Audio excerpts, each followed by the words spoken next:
Fighting at PFL Europe 3 on September the 30th, the undefeated Dakota Ditcheva. How are you doing today? I'm good, thank you. Yeah, I'm really well. So we were just talking off air. It's always hard coming back from Florida to the UK, but how are you handling it? How do you deal with the fall in the UK? I don't really anymore. I think because I've been out in Florida so much, I'm like sick of it now. Like normally I can come back and get back into a little bit of a routine with the weather, but when I woke up this morning to the rain, I was not happy.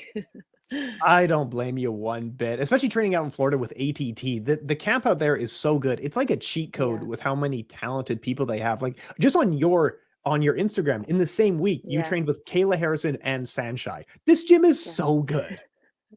Honestly, it's crazy the amount of talent that walks through those doors and that, consistently keeps coming and going is like ridiculous. But yeah, I've had a great time over there again. Oh, it's just simply unreal. Now, coming up on the 30th here, live from Paris, you're going to be fighting Cornelia Holm. What opportunities do you see in this matchup? How do you feel coming in? Yeah, I'm expecting a really tough fight. Obviously she's experienced. A record doesn't look too good, but she's not fought anymore because she's here for a tough fight. So I mean, I think that first round in the tournament that she had as well, it showed like she's here for like to stay in there. The girl tried to get her out a few times and couldn't. So I'm expecting a tough one. Do you feel any extra pressure that most of your wins have come by knockout? Do you feel extra pressure trying to get that knockout, or is it just business as usual?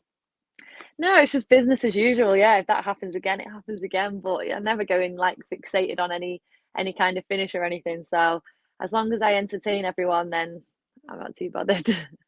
Hey, that's absolutely fantastic. And it's going to be a really entertaining fight card live from Paris there. Now, tell me Yeah, honestly and be honest. Don't worry, I understand. What if all things being equal, such as pay and everything else, yeah. MMA, kickboxing, or Muay Thai? What is the quintessential sport? Which one do you actually like most?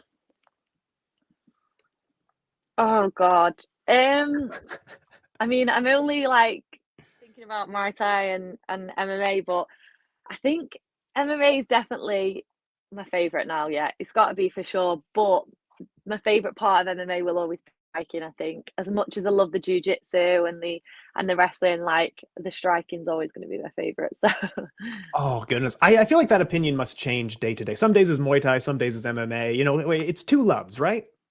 yeah, definitely. But I mean, I started off in Thai boxing, so it's always going to be my first love. But I do absolutely love MMA just because there's so many different aspects to it, and so much to improve on and like work on. There's just so much to love about it. So yeah. That's absolutely awesome. Now, a lot of people, it is very intimidating to get into a gym. I mean, it's hard getting into whether it's Muay Yeah. Thai or MMA. But you kind of grew up in a gym environment where it wasn't intimidating for you. Can you tell us a little bit more about your origins in combat sports?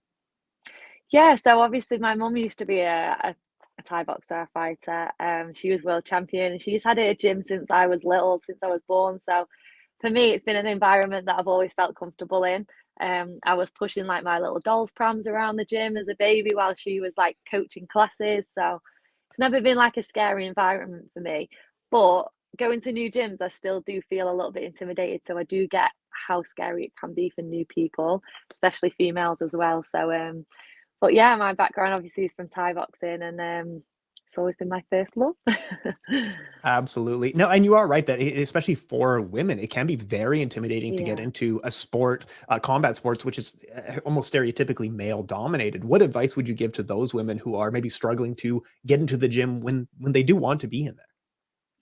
Yeah, I mean, I think maybe a different way to go about it would be to start one-on-one lessons, just get comfortable with the sport itself before you then go into like a class or something. But honestly, I think just it's a scary environment, but you will get used to it. And if you love it, you'll be able to just like stick in there and prove the boys wrong. I feel like more and more women are getting stronger and stronger now in this sport. So it's getting much better now for us ladies, and we need just constant new ones to keep going and keep moving the sport forward.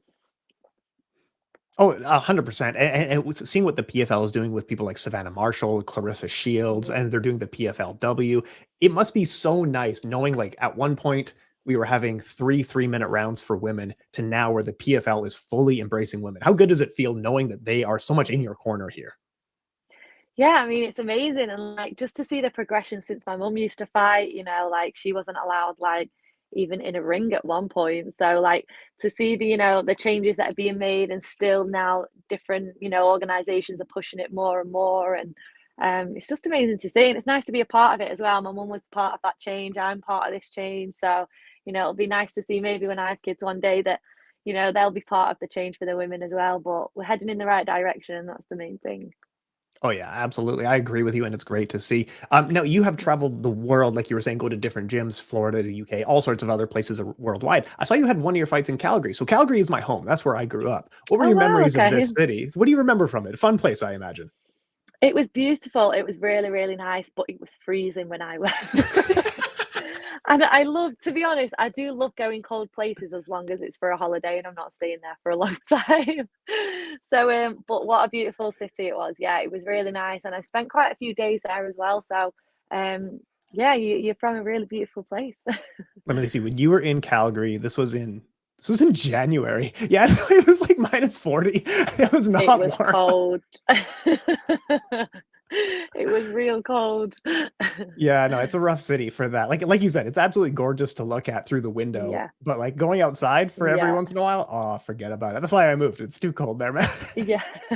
You didn't move to a much better place, to be honest. We're quite cold here as well. Well, and it's a different, I know everyone says it, but the humidity in Different the cold. UK really, it almost makes it worse. So in Calgary, it was minus 40, but it was so dry that you could be Yeah, outside for a few minutes and it didn't matter. Here, I feel like even at 0 degrees, it's so much colder. Am I wrong yeah. here? What do you think?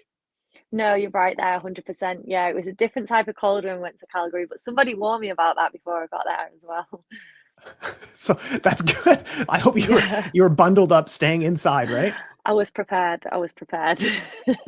Absolutely awesome. Now I'm going to put the link down below for this, but can you tell me a little bit more about Dare Fightwear? Yeah, so that was like a brand that I started a few years ago.